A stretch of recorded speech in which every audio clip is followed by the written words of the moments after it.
छाई है अजब बहार यमुना के तीर। छाई है अजब बहार यमुना के तीर।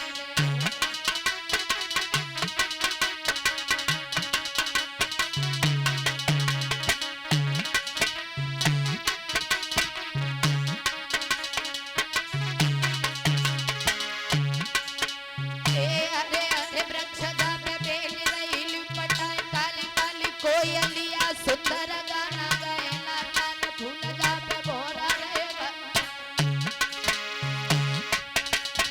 अब धीमी धीमी पड़ती फुहार यमुना के तीर।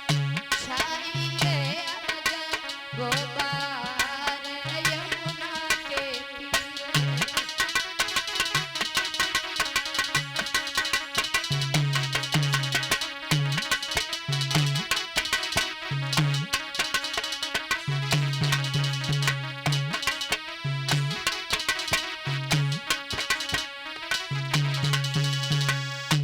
सुंदर जगह है। आगे बढ़ते हुए जा रहे सुखदेव जी, घोर समाधि लगाई, इंद्र का इंद्रासन हिलने लगा है। आज इंद्र ने एक रंभा नाम की अप्सरा को बुलाया और कहा चली जाओ, एक छोटा सा बच्चा तपस्या कर रहा है, उसकी समाधि को तोड़ करके आओ। आज रंभा चली, 16 श्रृंगार किया। कैसे? अरे चलिए श्रृंगार सजाई सोई रंगहारा। चलिए श्रृंगार सजाई सोई रंगहारा।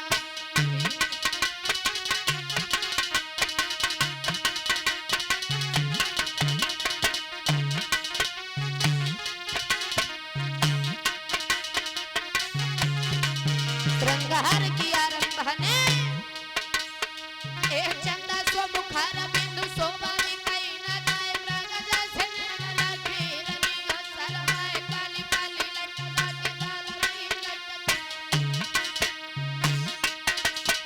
एक चंदा सो मुखार बिंदु शोभा कहीं न जाए। मृग जैसे नैन राखी रनी हो शरमाए। काली काली लटका के लाल रही लटका। अरे सजाई सोई रंगहारा।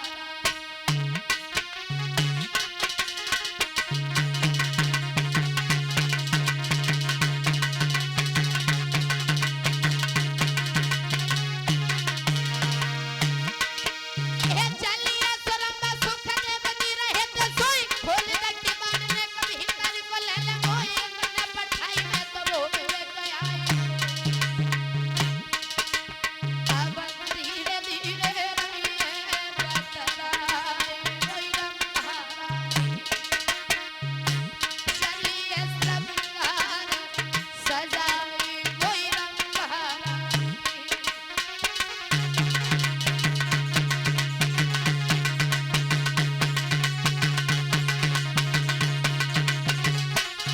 सुखदेव बोले रंभा, अरे बोले सुखदेव तू तो धर्म की मेरी माँ। और देवे यसरा भय में भस्म हुई जावेगा।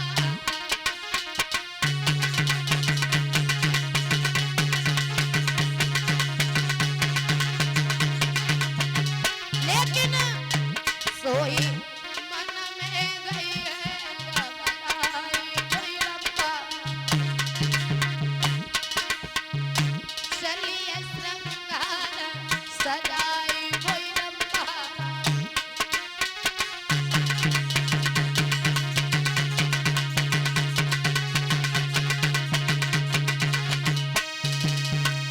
सुखदेव कहने लगे रंभा, अरे तुम हमारी माँ के समान हो, चली जाओ वरना श्राप देकर के तुम्हें भस्म कर देंगे।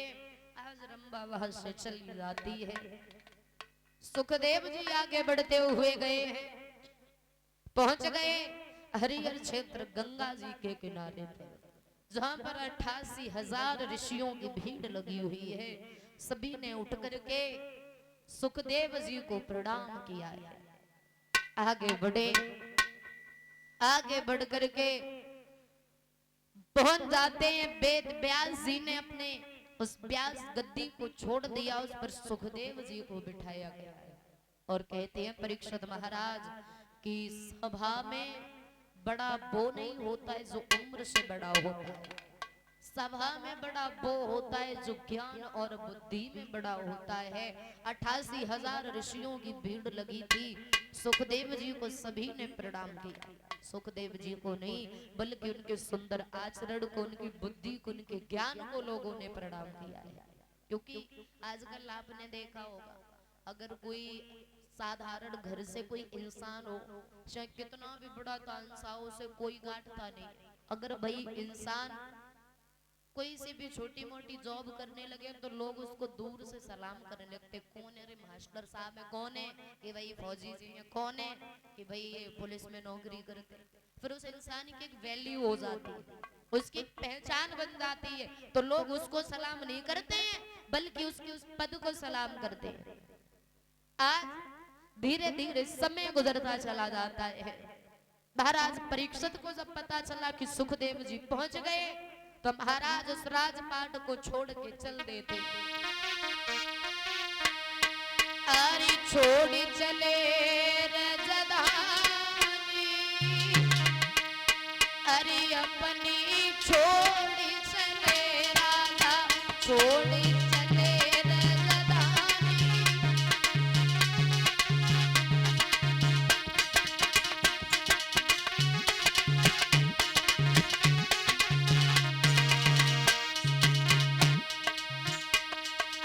छोड़ चले रजधानी, अपनी छोड़ चले राजा, छोड़ चले रजधानी।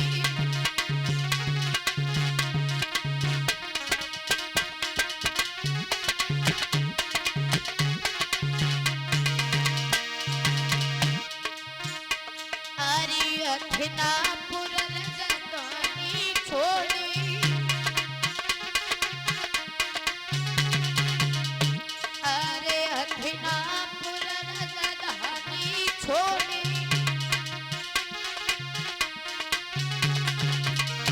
आज पेज धर्म की ठानी, अपनी छोड़ चले राजा, छोड़ चले रजधानी, अपनी छोड़ चले।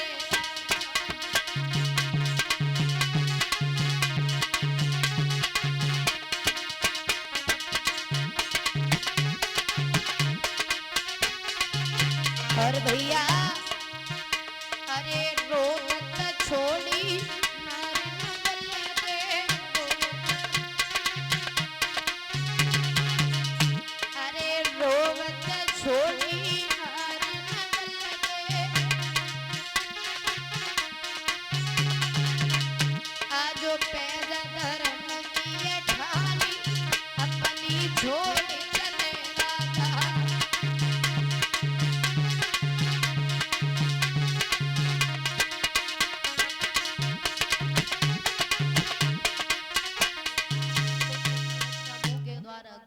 प्रवेश कर जाता है। भोले बाबा का त्रिशूल रुक गया कहाँ? वेद व्यास जी की कुटिया के बाहर। भोले बाबा है, बोले व्यास जी आपके घर में हमारा चोर है। और जैसे ही का चोर है तो वेद व्यास जी बोले बाबा का चोर को कैलाश पर्वत से कौन सी तुम्हारे उस पे खजाना रखा है सो चुर गया, बताओ। एक नांदिया है, दूसरे तुम और भूत प्रेत है, कौन क्या चुरा के लाया? बोले वैसी कोई चीज न चोरी है, एक चोर है जिसने हमारी कथा चोरी से सुनी, वो तुम्हारे घर आया। बोले बाबा सुबह से दरवाजे पे बैठा हूँ, चोर जाता दरवाजे से जाता उड़ के थोड़ी नहीं चला गया। बोले सच का उड़ के ही गया। कौन है? जरा पत्नी को बुलाओ। बिटका को बुलाया तो बिटका बोली महाराज अब कुछ समय पहले से ऐसा लग रहा है जैसे मुंह के द्वारा पेट में कुछ चला गया हो। समझ गए व्यास जी? तो एक बात कही सुनो भोले बाबा, ये लो तलवार, आप हमारी पत्नी को मार दो, ना रहेगा बांस ना बजेगी बांसुरी। पत्नी मर जाएगी, तुम्हारा चोर भी मर जाएगा। जैसे कहा तो आज मेरे भैया धीरे धीरे समय गुजरता चला जाता है। भोले बाबा बोले मैं स्त्रियों पर हाथ नहीं उठाता हूं, कब तक नहीं आएगा? अरे एक ना एक दिन तो इस धरती पे आएगा। उस बच्चे को 12 वर्ष गुजर गए, उसने जन्म नहीं लिया। परीक्षित महाराज, देवऋषि नारद ने कहा बेटा अरे कब तक माँ को कष्ट दोगे? क्योंकि जब माँ गर्भ से होती है तो बड़े बड़े कष्टों को सहन करती है। तुम्हें तो 12 वर्ष हो गए, कब तक माँ को पीड़ा दोगे? तो वो बच्चा बोला सुनो भोले, सुनो देवऋषि नारद, अगर तुम समझते हो कि मैं इस धरती पर आऊं तो तुम्हें 2 पल के लिए इस दुनिया को निर्मोही करना पड़ेगा। किसी का किसी से कोई मोह ना रहे। 2 पल के लिए दुनिया को निर्मोही किया। उस बच्चे ने जन्म लिया कि जन्म लियो सुखदेव ने, वो नराल पेटे अंग और भाग दिए वन खंड में, लगे व्यास जी संग। व्यास जी पीछे पीछे जा रहे, बेटा रुक जाओ। बोले अभी ना कोई किसी का बेटा है ना कोई किसी का पिता है। क्यों? क्योंकि ये दुनिया भी निर्मोही है और 2 पल भी खत्म नहीं हुए हैं। दौड़ते हुए जा रहे हैं, पहुंच गए कहाँ? यमुना के किनारे बड़ी सुंदर रमणीक जगह बनी हुई है। कैसी?